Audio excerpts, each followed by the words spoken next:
So we're frustrated with the existing law. So then with the new law, it's almost as if they took those problems and went to the other extreme.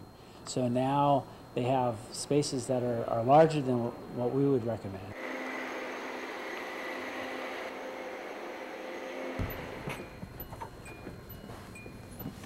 Bill 263 was passed in late November and proposes to increase the standard size parking spaces from 8.5 feet to 9.5 feet wide. Concerns, however, have been raised, including the economic impact it may have on the business community here on Guam. RIM Architects principal Brent Weesey says the existing law allows for too many compact spaces and understands the frustration and risk of having your car dinged when parking in a tight area.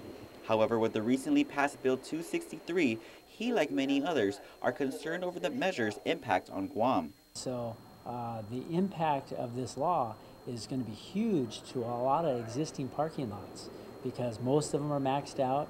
They don't have room to move or grow, and now that the spaces have to get bigger, there's no place to put it. The bill's author, Senator Aline Yamashita, says she appreciates the attention the bill has been getting. And really, it's an effort to protect cars so that when we park, we can park and then get out and remove our property without banging into the neighboring car. Bill 263 was introduced and had its public hearing over a year ago. She says the bill was crafted through input by Land Management, Rev and Tax, and Public Works. The bill was put on session agenda earlier this year, but sent back to committee over language issues such as grandfathering current businesses. She says such language was included when it finally went to session floor in November. That anybody who currently has an occupancy permit will not be impacted by this, that it would be effective, if the governor signs it, effective December 2012 on, and the Attorney General, who fully supports the measure, said give it 1 year for full implementation, and so that's actually written in there. Meanwhile, some of Weesey's colleagues have written to the Guam Chamber of Commerce, the Guam Legislature, and Governor Eddie Calvo over about how the bill needs clarity among many other concerns.